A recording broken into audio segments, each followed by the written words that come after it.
Assalamualaikum warahmatullahi wabarakatuh. Sebelumnya, perkenalkan nama saya Adelia Merlan Azura dengan NIM 240410601114. Di sini saya akan memaparkan beberapa materi dari kelompok 8 sampai 12. Yang saya pertama akan paparkan yaitu ada identitas di keluarga.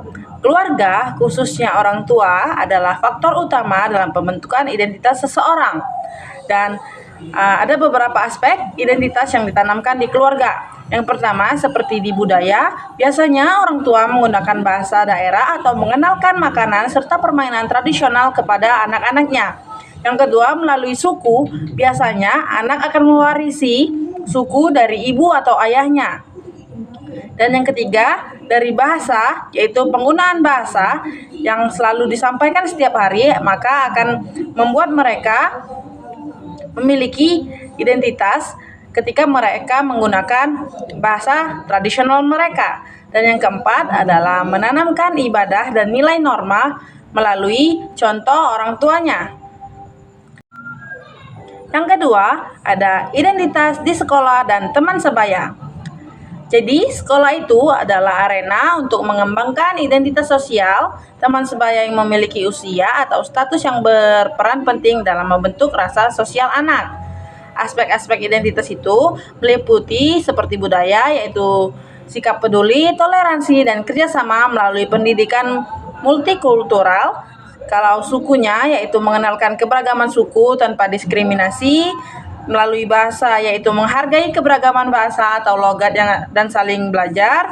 Dan yang terakhir yaitu agama, kita harus saling menghormati perbedaan keyakinan dan berpartisipasi dalam acara lintas agama. Dan yang ketiga, ada identitas dalam masyarakat. Jadi, masyarakat adalah sarana untuk membangun identitas secara luas, seperti kelompok masyarakat memiliki ciri-ciri yang unik, seperti budaya.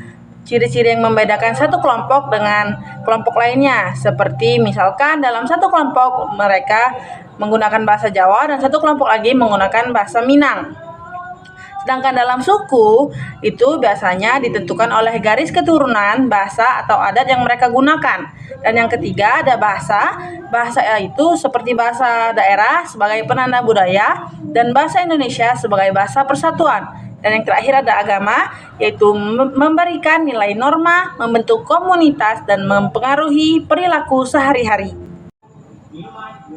Yang selanjutnya saya akan menjelaskan materi dari kelompok 9 yang berjudul yang pertama yaitu makna inti Bhinneka Tunggal Ika. Makna dari berbeda-beda tetapi tetap satu itu meliputi beberapa unsur penting. Yang pertama yaitu mengakui keberagaman sebagai realitas sosiokultural dan anugerah dari Tuhan. Yang kedua yaitu menegaskan pentingnya persatuan sebagai dasar untuk mencapai tujuan nasional. Yang ketiga yaitu keseimbangan antara perbedaan dan kesatuan agar tidak terjadi penindasan atau perpecahan. Yang keempat, ada persatuan sebagai cita-cita hidup bersama yang perlu diperjuangkan kolektif. Dan yang terakhir yaitu sebagai fungsi sebagai pedoman etik sosial dalam kehidupan bermasyarakat. Yang selanjutnya adalah sikap menghormati keberagaman budaya. Jadi, menghormati keberagaman budaya adalah langkah awal untuk membangun harmonis sosial yang dapat kita wujudkan melalui yang pertama kita harus menghargai perbedaan suku, agama, bahasa, ataupun budaya tanpa memaksa pandangan yang berbeda dari orang lain. Yang kedua, kita harus mempelajari budaya lain untuk meningkatkan toleransi dan mengurangi prasangka buruk terhadap orang lain. Dan yang terakhir, kita harus menghormati tradisi dan adat istiadat daerah dalam sikap sopan dan tidak merendahkan. Dan yang ketiga yaitu menjaga dan melestarikan keberagaman budaya. Keberagaman perlu dijaga agar tetap berkembang antar generasi. Dan upaya yang dapat kita lakukan yaitu kita harus melestarikan seni, musik, dan tarian tradisional melalui partisipasi atau dukungan masyarakat. Dan yang kedua, kita harus menggunakan bahasa Indonesia sebagai bahasa pemersatu tanpa meninggalkan bahasa daerah yang memiliki nilai budayanya. Dan yang ketiga, kita harus mengembangkan pendidikan multikultural untuk menanamkan sikap toleransi sejak dini. Dan yang terakhir, kita harus menyelenggarakan kegiatan promosi budaya seperti festival atau pameran untuk meningkatkan apresiasi terhadap kekayaan budaya lokal. Selanjutnya, saya akan menjelaskan materi kelompok 10 yang berjudul yang pertama, yaitu karakteristik lingkungan rumah sebagai bagian dari NKRI. Lingkungan rumah itu mencakup aspek fisik dan sosial yang mencerminkan karakter bangsa. Karakter utamanya yaitu meliputi kebersihan dan kesehatan sebagai wujud budaya hidup bersih, serta kebersamaan dan gotong royong untuk memperkuat solidaritas nasional, pelestarian budaya lokal sebagai bagian dari keberagaman bangsa, pengelolaan sumber daya alam secara bijak sesuai dengan semangat untuk berkelanjutan, dan yang terakhir kita juga harus bertanggung jawab sosial sebagai wujud dari cinta tanah air. Yang selanjutnya yaitu karakteristik lingkungan sekolah sebagai bagian dari NKRI. Sekolah itu berperan sebagai miniatur masyarakat yang multikultural dan memiliki karakteristik yang terwujud melalui berbagai kegiatan seperti upacara bendera untuk meningkatkan rasa cinta tanah air, terus sholat berjamaah untuk menanamkan disiplin dan nilai agama, gotong royong untuk membiasakan kerjasama, pemilihan ketua kelas sebagai praktik demokrasi, kegiatan pramuka untuk mengembangkan kepemimpinan dan kemandirian, senam pagi untuk membentuk semangat positif, dan pemeringatan Hari Penting Nasional untuk memperdalam pemahaman sejarah bangsa. Dan sikap menjaga lingkungan rumah dan sekolah yaitu dengan cara menjaga kedua lingkungan adalah tanggung jawab bersama sebagai warga negara Indonesia. Untuk lingkungan rumah, tindakannya yaitu dengan cara kita membuang sampah pada tempatnya, menghemat sumber daya dan menerapkan prinsip 3R, reduce, reuse, and recycle, dan berpartisipasi dalam kegiatan pelestarian lingkungan. Sedangkan untuk lingkungan rumah, upaya itu termasuk seperti pengurangan penggunaan kertas, menggunakan transportasi ramah lingkungan, membawa bekal dari rumah, dan mengadakan kampanye peduli lingkungan, serta menerapkan kebijakan sekolah yang berkelanjutan. Yang selanjutnya, saya akan menjelaskan materi dari kelompok 11 yang berjudul Jadi yang pertama yaitu struktur lingkungan tempat tinggal. Struktur lingkungan tempat tinggal itu memiliki 3 unit, yaitu yang pertama seperti RT atau RW, yaitu unit sosial yang terkecil yang menjabani warga, pemerintah, tempat praktik musyawarah, dan juga gotong royong. Yang kedua ada desa atau kelurahan. Desa atau kelurahan adalah pemerintah dasar.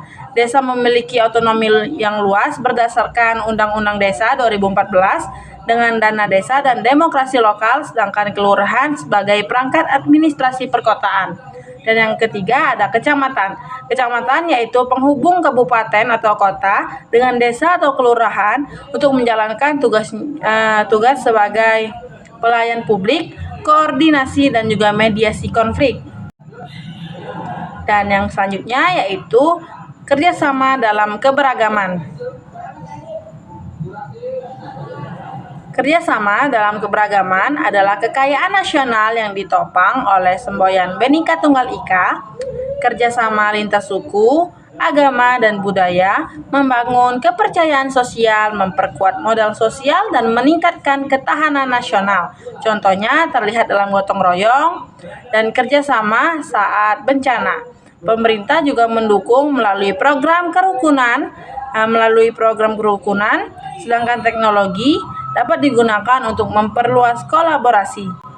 Yang selanjutnya saya akan menjelaskan materi dari kelompok 12 yang berjudul yang pertama yaitu struktur wilayah lebih luas sebagai bagian dari NKRI.